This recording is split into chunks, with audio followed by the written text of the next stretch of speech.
시청자 여러분 안녕하십니까. 최욱의 파워 인터뷰입니다. 노태우 정권 당시 북침설 주장 등을 이유로 억울한 옥살이를 한 강성호 교사가 32년 만에 누명을 벗었습니다. 오늘은 강성호 교사님을 모시고 자세한 이야기 들어보겠습니다. 안녕하세요. 네, 안녕하십니까. 네. 자, 축하를 드린다고 말씀을 드려야 되는지 어쨌든 32년 만에 억울한 누명을 벗었습니다. 재심을 개시한 후에 1년 8개월 만의 결과인데요. 자, 소감이 어떠신지요? 네, 소감 참 마음이 좀 찹찹하죠.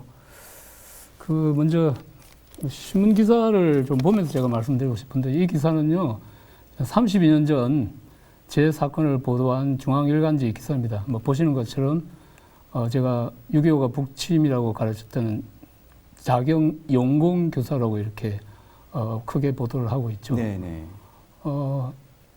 이 자경 용공 교사 누명을 이제 32년 만에 벗었는데요. 좀 홀가분합니다. 그러나 또 한편으로는 여전히 저를 자경 용공 교사, 빨갱이 교사로 32년 동안 고통에 몰아넣은 당시 경찰, 검찰, 또 사법부 누구 하나 저한테 사과하고 있지 않습니다. 아마 그래서 마음이 여전히 무겁기도 합니다. 네. 이번에 이제 최종 무죄 판결을 받는 순간에 많은 분들의 어떤 생각이 나셨을 텐데 가장 떠오른 분이 있으셨다면 어떤 분이 떠오르셨을까요? 글쎄요. 이게 지난 9월 2일 청주지방법원에서 오창석 부장판사께서 저에게 재심에서 무죄를 선고한 판결문입니다. 네. 원심을 파기하고 무죄를 선고한다는 내용인데요. 사실은 제가 32년 전 북침설을 주장한 빨갱이 교사로 낙인 찍히면서 저희 아버님이 충격으로 쓰러져서 결국은 세상을 떴습니다. 예. 아유. 또 당시 제 동생은 형이 빨갱이라는 그런 지탄스러운 사회 분위기 속에서 몸과 마음이 많이 망가졌어요. 그러다 결국은 스스로 목숨을 끊고 말았죠. 그래서 제가 재심 무죄 판결을 받았을 때 아버님 또 동생 두 사람 얼굴이 생각이 나더군요. 네.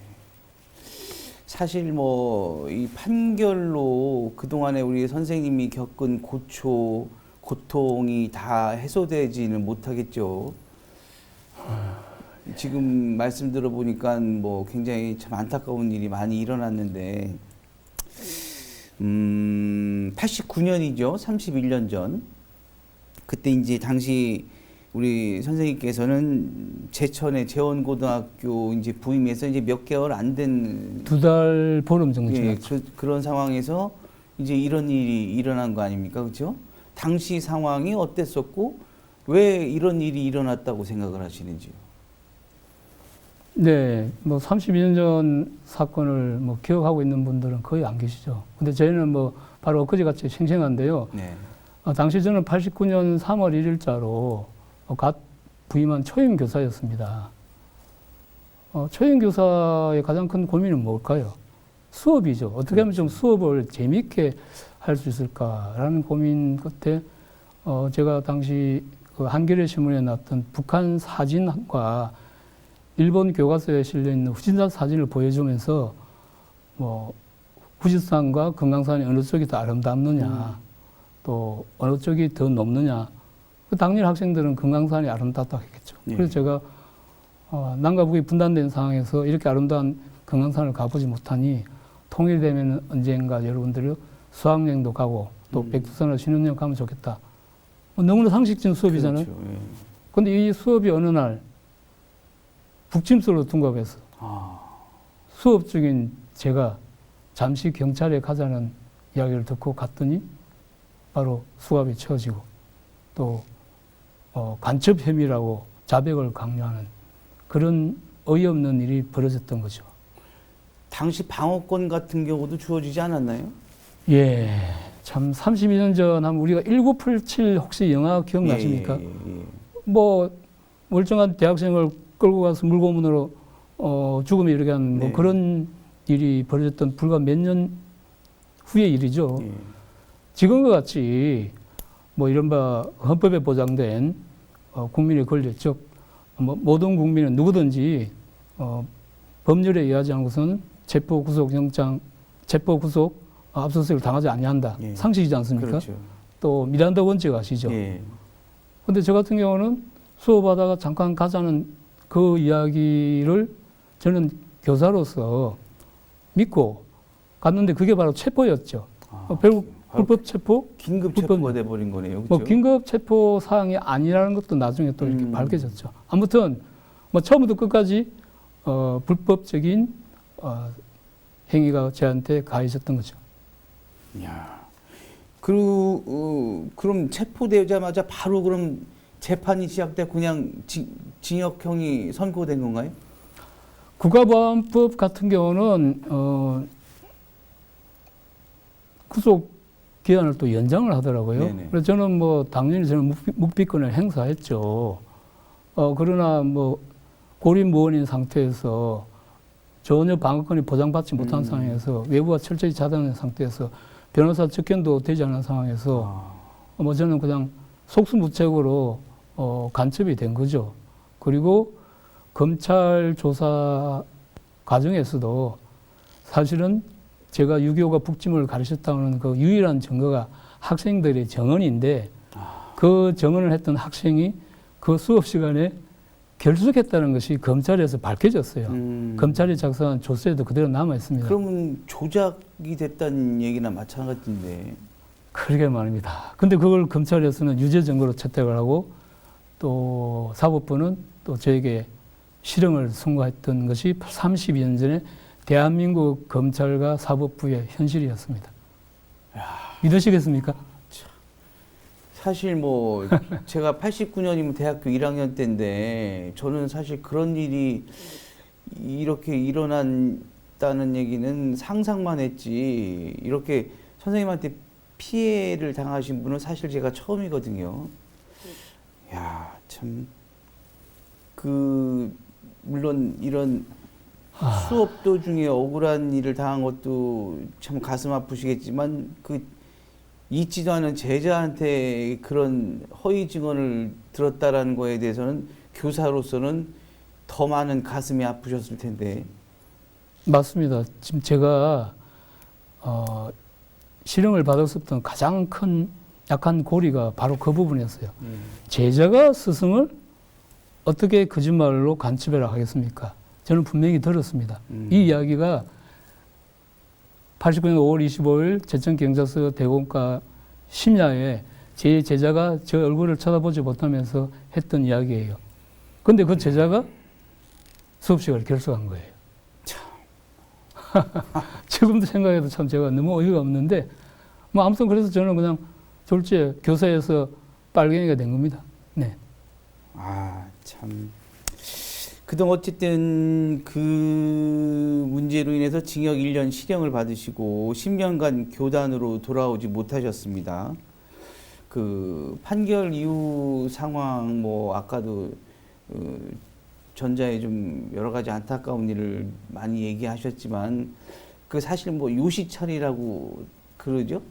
그 사실 어떻게 그 뭐 빨갱이 뭐 이런 걸로 낙인 찍히면 그때 당시 굉장히 뭐 그 완전 차단이 되지 않습니까? 그때 당시 굉장히 어려움이 많으셨을 텐데 어떻게 그걸 극복을 하셨는지요?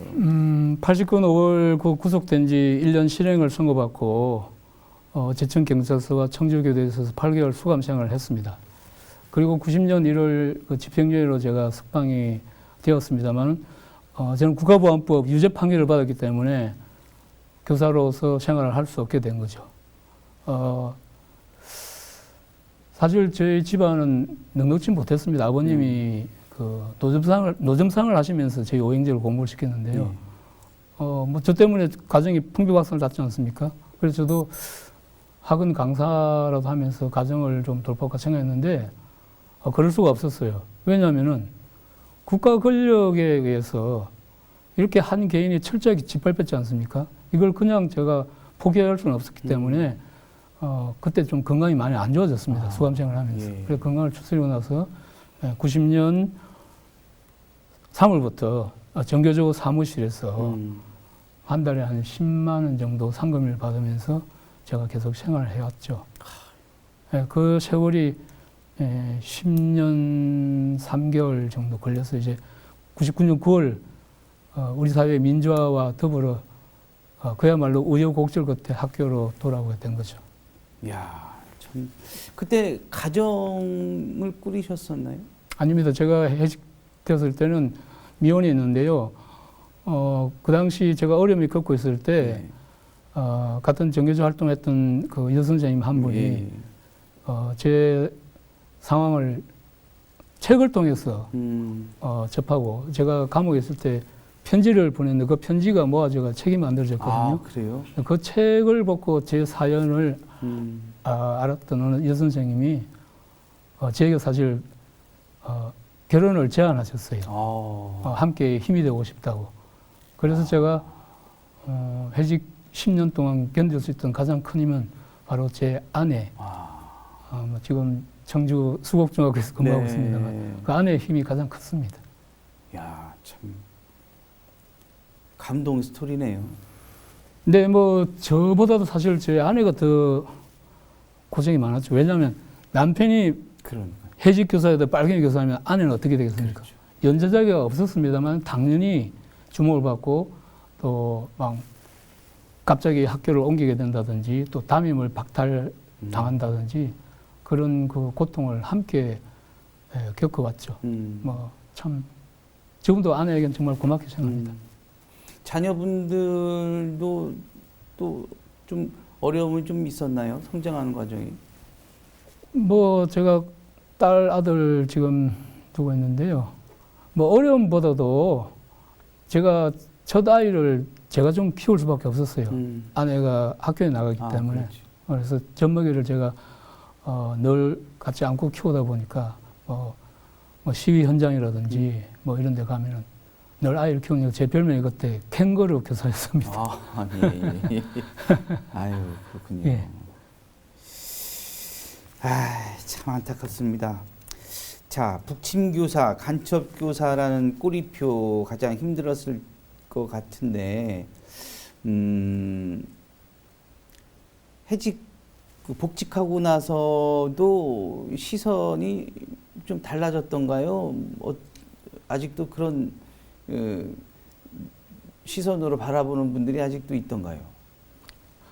아직도 계시죠. 근데 저는 99년 9월 1일자 이제 신규 발령을 받았어요. 10년 경력은 이제 다 없어지고요. 그래서 정말 교단에 다시 서는다는 심정으로 정말 아이들에게 제가 그 당시 이제 일본어 교사였는데 일본어 교사로서 저는 뭐 최선을 나름대로 다하였습니다. 그래서 특히 그 일본 고등학생들과 청소년 결혼 문제 또 뭐 요즘 말로 하면 그 다양한 수업 그런 것을 한 결과로 뭐 당시 장관상도 받기도 하고 또 2017년도에는 단재 교육상이라고 있습니다. 단재 교육상 그 사도 부문 평교사로서 처음으로 이렇게 수상을 영광을 누리게 됐습니다만은 어쨌든 제 나름대로는 교직 생활 후회 없이 최선을 다하고자 노력해왔다고 저는 생각합니다. 네.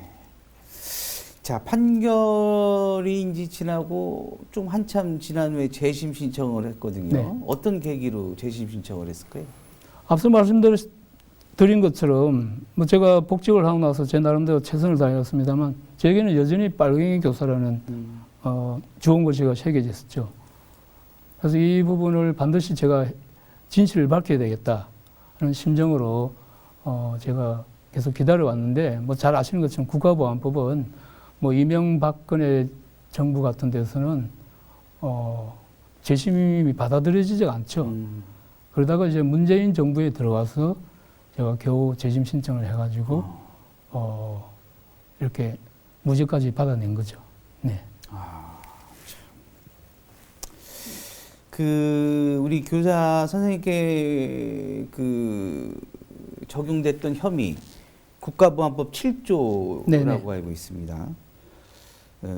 국가보안법 폐지 논란도 좀 있는데 물론 이제 뭐 지금 현재 우리가 이제 분단 국가다 보니 정말 간첩 행위나 그 어떤 이적 행위를 한 거에 대해서는 당연히 뭐 국가보안법이 필요한데 지금 우리 선생님께서 바라보는 국가보안법 그래도 이제 많이 민주정부가 들어오면서 많이 이제 좀 변화도 되고 조정도 되고 이렇게 됐는데 그래도 좀 미흡한 게 있다면 어떤 게 있을까요?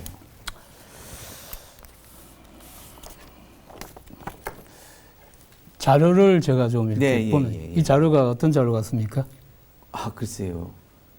진실이 보고서 총론이네요. 국정원. 여기 국정원에서 예, 예. 지난 2007년 10월에 과거 국정원 즉 안기부 예, 예. 안기부가 어떤 일을 했는가를 스스로 밝히는 그 보고서입니다. 결국 이제 반성문 같은 뭐 그런 그렇죠. 내용이겠죠. 이 보고서에 보면은요, 그 1989년 제가 5월 24일 날 구속 수감이 된 국가보안법으로 그 당시 정규직 결성 사흘 전이거든요.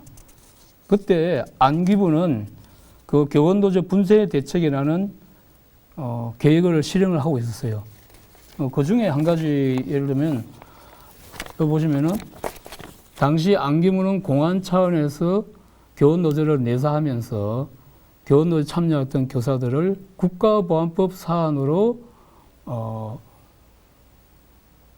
걸어서 그것을 대국민 홍보전에 이용했다. 이렇게 나와 있어요. 그게 무슨 이야기겠습니까? 국가보안법에는 법을 통해서 올감했다는 얘기네요. 교원노조를 결성하겠다는 평범한 교사들을 간첩으로 몰아간 거예요. 스스로 이렇게 지금 인정하고 있지 않습니까? 그러니 국가보안법이 어떤 악법이라는 것은 지금까지 무수히 많은 조작 사건을 통해서 밝혀졌지 않습니까? 그래서 국가보안법은 한마디로 말씀드리면은 조작과 사냥이에요. 저 자신도 고향이 충청도가 아닙니다. 그렇죠. 신규 발령 받았습니다. 또 운동권도 아니었습니다. 네. 집안도 가난했습니다. 그러니 저는 그냥 사냥감이 된 거죠. 공짜박시 말이죠. 이것이 국가보안법의 실체입니다. 그래서 저는 국가보안법은 21세기 2021년 대한민국 현재 현행법에 헌법에도 맞지도 않고 또 자유민주주의 근간인 사상과 양심의 자유를 정면으로 침해하는 법이기 때문에 저는 없어져야 된다고 제 경험을 통해서 말씀드리고 싶습니다. 그 당시 전교조를 결성하기 당시 이제 이렇게 처벌이 되셨잖아요, 그죠? 그렇죠. 예. 당시 전교조를 이제 만들려던 그 교사분들의 어떤 그 고민 또 그리고 생각, 비전 같은 거는 어땠습니까? 뭐 이념적인 어떤 이런 문제가 있었나요? 그러니까 지금 제게 많은 분들이 제가 무슨 엄청난 무슨 정교조 핵심 활동가라고 생각하시는 저는 아까 말씀드린 것처럼 평범한 교사에 불과해요. 더군다나 초임 받은 교사가 뭘 하겠습니까? 그런데 당시 신문에는 보시면 이 뭐라고 되어 있습니까? 참교육은 예. 삼민투 이념, 즉 운동권과 같다. 그다음에 예. 북침설 교육을 시켜서 고등학생들을 체제 전복 세력을 양성하는 혁명 전사를 양성하는 체제 전복 세력이다. 이게 지금 89년 8월 달에 제 사건을 보도한 서울신문 기사예요. 참교육이 뭡니까? 여기 보면은 자경 용공 사상 지금도 이런 이야기 하고 있습니다. 근데 저는 단연코 말씀드리고 싶은데 저와 또 정교조 활동을 함께 했던 스님들이 했던 참교육은 그야말로 학생들을 사랑하고 또 우리 민족의 남과 북의 분단된 상황을 가슴 아파하면서 어떻게 하면은 자유, 민주, 평화, 통일을 이룰 수 있을 것인가? 또 어떻게 하면 학생들을 올바르게 인간답게 키울 것인가? 그런 교육을 하자는 거죠. 근데 당신은 여기 보시는 것처럼 참교육은 자격 연공 교육이다. 그 대표적인 사례가 북침설을 가르치는 교사가 있었다. 그러니 전교조를 인정할 수 없다. 뭐 이런 논리죠. 정말 지금 생각해도 끔찍합니다. 예, 정말로 안기부 국정원 같은 국가 폭력이 두 번 다시 되풀이돼서는 안 된다고 생각합니다. 그 뭐 육체적으로 정신적으로도 굉장히 고통이 심하셨을 텐데 뭐 요즘 건강은 좀 어떠세요? 뭐 지금 보시는 것은 제가 머리를 짧게 깎았습니다. 네. 뭐 아까 신문으로 보니까 좀 예전에는 젊었을 때는 그렇죠. 예. 근데 뭐 이빨이 지금 한 14개째 지금 망가졌어요. 아, 스트레스. 네, 뭐 스트레스죠, 사실은. 근데 저는 그래도 감사한 게 저는 살아남았습니다. 정규직 결성 과정에서 수십 명의 선생님들이 젊은 나이에 대부분 암이죠. 암으로 돌아가셨습니다. 그분들에 비하면 저는 정말 어떻게 보면은 그다른 혜택을 받은 입장을 생각하거든요. 그래서 돌아가신 분들을 생각하면은 뭐 제가 건강 좀 이렇게 상한 것은 뭐 대단한 거 아니라고 생각합니다. 네. 지금도 우리 선생님처럼 같은 이유로 이제 억울한 누명을 쓰고 있는 사람들이 또 있나요? 많이 계시죠. 제가 재심하는 건 아마 최초의 사례일 겁니다. 그럼 이번 선생님이 어떤 재심을 계기로 그 같은 그 억울한 누명을 쓰신 분들의 어떤 재심이 또 굉장히 많이 재심이 신청이 계속 잇따르고 있을 수 있겠네요. 89년 5월 정규직 결성 당시 1,500여 명이 한꺼번에 해직이 되셨거든요. 네. 그 해직되신 분 중에서 막 수십 명이 지금 아까 말씀드린 암으로 돌아가셨고 네. 또 이제 퇴임하신 분들 많이 계시고 지금도 여러 가지 질병으로 고통받고 많이 계시는데 이 모든 것이 국가 폭력이었습니다. 저는 한 사례에 불과하죠. 그래서 제 재심이 무죄가 선고된 만큼 지금 다행히 2기 진실하해위원회에서 정규직 결성 당시에 국가 폭력에 대한 진상 규명을 하고 있습니다. 아마 제 사건 관련된 이 수많은 자료들, 네. 이 수많은 자료들이 진실 규명을 하는 데 있어서 객관적인 자료로 이렇게 반영되지 않을까 싶습니다. 네. 자, 우리 선생님께서 지금 현재 상당고에 재직하고 계시죠? 네, 그렇습니다. 네. 요즘 생활은 어떠신가요? 우리 이제 학생들 교육을 위해서 어떻게 보내고 계시는지요? 저 코로나 때문에도 또 굉장히 좀 어렵지 않습니까? 제가 사실은 재심이 좀 길어지다 보니까 정신적으로 너무 좀 힘들었습니다. 그래서 올해 한 해는 제가 잠시 학교를 쉬고 있습니다. 네. 그런데 재심을 시작하기 전에 제가 가르치던 제자에게 제가 왜 재심을 신청했는지 또 제가 무슨 일을 겪었는지를 사실 설명을 했습니다. 네. 제자들이 제 이야기를 듣더니 믿지가 않아요. 어떻게 그런 일이 있을 수 있습니까? 저희가 배우는 법과 정치라는 교과목에 보면은 인권조항 또 형사범을 수사할 때 적법 절차라는 것이 교과서에 있는데 이렇게 하면 학생들이 믿지 않더라고요. 그래서 제가 학생들에게 이야기했습니다. 반드시 재심에서 진실을 밝혀서 여러분들이 배우고 있는 이 지식이 교과서에 나온 글자가 아니라 우리 현실에서 반영될 수 있는 그런 모습을 반드시 보여주겠다고 이야기했는데요. 그런 약속을 지킬 수 있어가지고 정말 다행이라고 생각합니다. 네. 우리 그 강성호 선생님이 생각하고 있는 참교육 또 아름다운 그 학생들이 행복한 교육은 어떤 교육일까요? 뭐 여러 가지가 있겠습니다. 제가 생각할 때는요, 학생들이 우리 사회의 당당한 주역으로서 성적이라든지 성별이라든지 또 경제적인 그 여건에 상관없이 자기가 가장 소중한 존재이고 내가 소중한 만큼 상대방도 소중하다는 그런 인식 속에서 함께 더불어 같이 성장하는 그런 교육이 우리 시대에 지금 필요한 게 아닐까. 그리고 무엇보다도 타인의 아픔에 공감하는 그런 공감 능력을 키우는 것이 지금 이 시대에 필요한 교육이 아닐까 싶습니다. 특히 코로나 시대 때 우리가 연결되어 있다는 것을 너무나 절감하지 않습니까? 뭐 그런 교육을 제가 앞으로 2년 남았는데요. 아이들과 함께 하면서 마지막 교직을 마무리할까 싶습니다. 네. 그 교권이 갈수록 좀 침해된다고 할까요? 교권이 추락되는 어떤 좀 이런 안타까운 이런 문제에 대해서는 교권 회복은 어떤 방법이 있을까요? 글쎄요. 저는 교권과 학생들의 학습권이 서로 이렇게 충돌하는 것이라고 생각하지는 않습니다. 네. 단지 우리 교육 제도가 학생들의 자기 존재의 가치를 제대로 펼칠 수 없도록 만든 우리 교육 시스템이 가장 큰 문제라고 생각하죠. 다행히 최근에는 교육 과정의 다양화 또 다양한 형태의 학교가 설립되면서 학생들의 선택의 폭이 조금 넓혀지고 있고요. 또 이런 변화된 여건 속에서 교권과 학생들의 학습권이 좀 조화를 이룰 수 있는 그런 희망의 여지는 저는 충분히 있다고 봅니다. 제가 지금까지 이렇게 학교 생활을 할 수 있던 가장 큰 힘은 바로 저 제자였습니다. 네. 아마 제자들이 아니었으면은 제가 오늘 32년 동안 이렇게 버틸 수가 없었겠죠.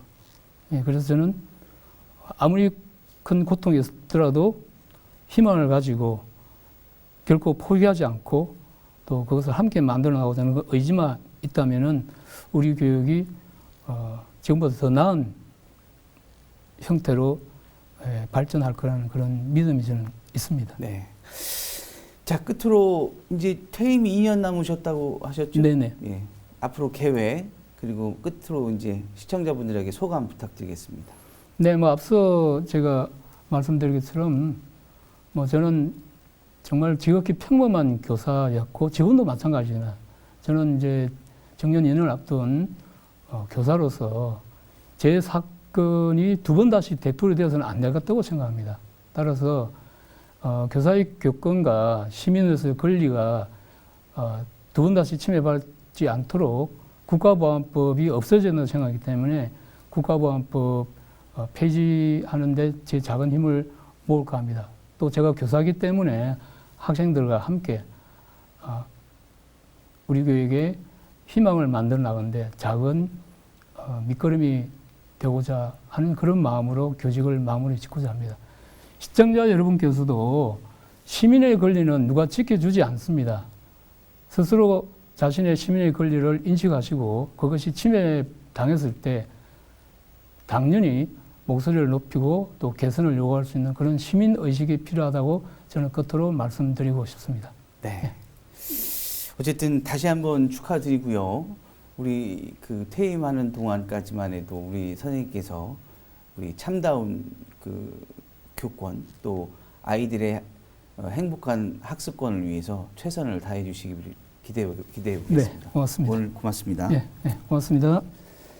네, 체육의 파워 인터뷰 오늘은 북침설로 억울한 옥살이를 하고 21년 만에 누명을 벗은 강성호 교사님과 이야기 나눠봤습니다. 시청해 주신 여러분 고맙습니다.